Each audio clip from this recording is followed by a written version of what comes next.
वीरं महाविष्णुं ज्वलन्तं सर्वतोमुखं नरसिंहं भीषणं भद्रम्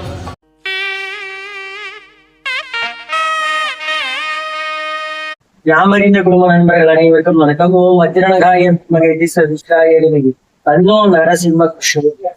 இப்ப நம்ம பார்க்க இருக்க பதிவு அப்படின்னு பாத்தீங்கன்னா, கோவில்ல தேங்காய் உடைத்தல். தேங்காய் உடைக்கும் போது அழுகினாலோ கொப்பரையா வந்தாலும் இல்ல பூ வந்தாலும் என்ன பலன் அப்படின்றத இப்ப நம்ம பார்க்கணும்.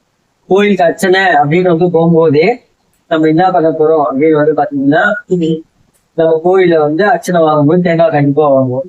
தேங்காய் என்ன வாங்குறோம், தேங்காய் கண்டிப்பா வாங்குவோம். அப்ப அந்த தேங்காய் வாங்கும்போது தேங்காய் நல்லா இருக்கா நல்லா இல்லையா அப்படின்றத நம்ம தட்டி பார்த்தா அவங்க உள்ள அழுகி இருக்கா அழுகியான்றது நமக்கு தெரியாது. ஏன்னா மற்றதுலாம் நேரம் மேல பார்ப்போம், பட் தேங்காவை மட்டும் நம்மளால உடைச்சதுக்கு அப்புறம் தான் நம்மளுக்கு தெரியும் கரெக்டா.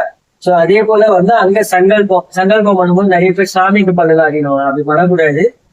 நம்மளுக்குதான் நம்ம சங்கல்பம் பண்ணணும். காரணம் அந்த சங்கல்பத்துல கையை வச்சு நம்ம பேரு நம்மளோட இதெல்லாம் சொல்லும் போது நம்மளுக்குள்ள இருக்கிற ஆணவம் அகம்பாவம் எல்லாத்தையுமே சமர்ப்பிக்கிறதாவும், அதே போல நம்ம கிட்ட ஏதாவது ஒரு பேட் வைப்ரேஷன்ஸ் எது இருந்தாலும் அந்த தேங்காய் அப்படியே சமர்ப்பிக்கிற மாதிரி ஆயிடும். அதனால்தான் அந்த மந்திரம் சொல்லி அதை வாங்கும் போது அப்படி பண்றாங்க. அப்படி பூஜை தேங்காயில் பூ விழுந்தாலோ அல்லது அழுகி இருந்தாலோ அது என்ன அது அபசகுணமா என்று பெரியவர்கள் சொல்வது உண்டு. அந்த பூ இருந்தா எப்படி பலன், பூ இல்லாம அழுகி இருந்தா என்ன பலன், அழுகி இருந்தா அபசகுணம் அப்படின்னு பெரியவங்க அந்த காலத்துல சொல்லியிருக்காங்க. அதை பேஸ் பண்ணிதான் இந்த இது பண்ணிருக்கோம். அப்போ இது கோயில்ல தேங்காய் அழுகினா அபசகுணமா? கிடையாது. கோவில்ல உடைக்கிற தேங்காய் அழுகினால் அபசகுணமான்னு கேட்டீங்கன்னா கிடையாது. ஏன் கிடையாது அப்படின்னு பாத்தீங்கன்னா, நம்ம சங்கல்பம் பண்ணும்போது நம்மளோட பேரு நட்சத்திரம் தெரிஞ்சாலும் தெரியலனாலும் நம்ம கோத்திரம் பேரு எல்லாத்தையும் நம்ம சொல்றோம். சோ அப்போ நம்மளோட இது நம்ம சொல்லும் போது நம்மளோட ஆணவ அகம்பாவத்தோட சேர்த்து நம்மளோட வீட்டுல இருக்கிற அந்த பேட் வைப்ரேஷன்ஸும் சேர்த்து சமர்ப்பணம் ஆகிற மாதிரி.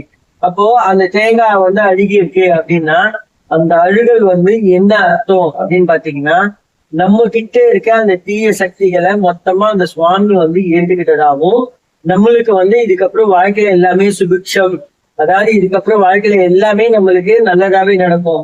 ஒரு காரிய தடையை ஏதோ நம்ம இதை எடுத்து வச்சாலும் தடையா இருந்திருக்கும்.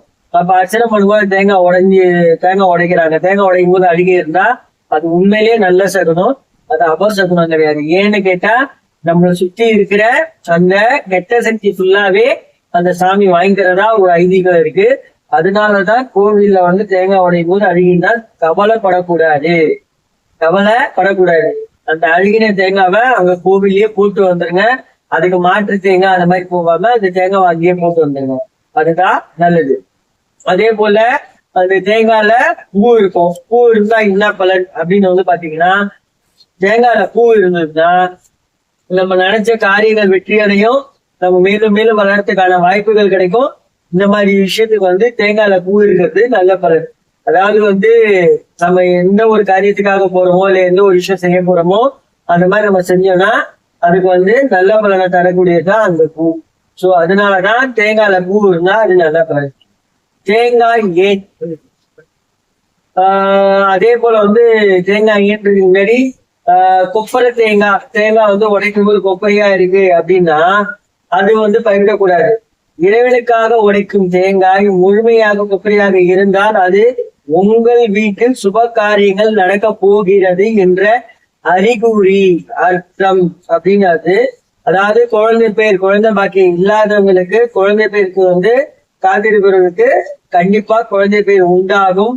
பிரிந்திருக்கும் குடும்பம் உறுப்பினர்கள் அல்லது உறவினர்கள் சேர வாய்ப்பு உள்ளது. கொப்பரையா இருந்தா அந்த வாய்ப்பு உள்ளது. அதே போல பூ விழுந்த தேங்காய் முன்னாடி சொல்லியிருப்பேன், திரும்பி சொல்றேன். கடலுக்காக உடைக்கிற தேங்காய் பூ விழுந்தால் நேராக ரோக நாஸ்தி ஏற்படும் என்று சொல்வார்கள். அது சில சாஸ்திரங்கள் பொன் பொருள் சேர்க்கையினால ஸ்வர்ண லாபம் உண்டாகும் என்று சொல்கிறார்கள். அதனால் சாமிக்கு உடைக்கும் தேங்காயில் பூ இருந்தால் நீங்க சந்தோஷத்தில் கூட துள்ளி குதித்து விளையாடலாம். இது பூ இருக்கிற தேங்காய். தேங்காய் ஏன் அப்படின்றதுக்கு சொல்றோம்.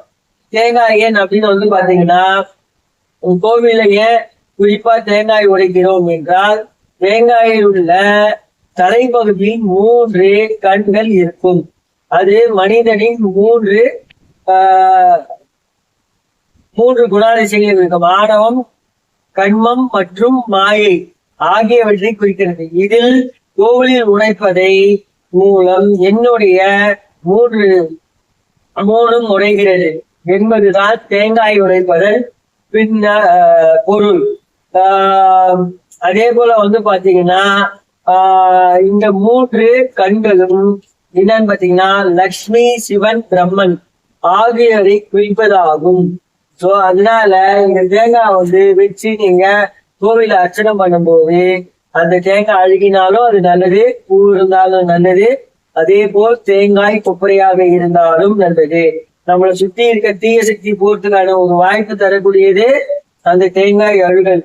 அதே போல இந்த கோவில்ல பூ ஒன்று தேங்காய் நம்ம எடுத்த காரியத்துல வெற்றி பெறுறதுக்கு.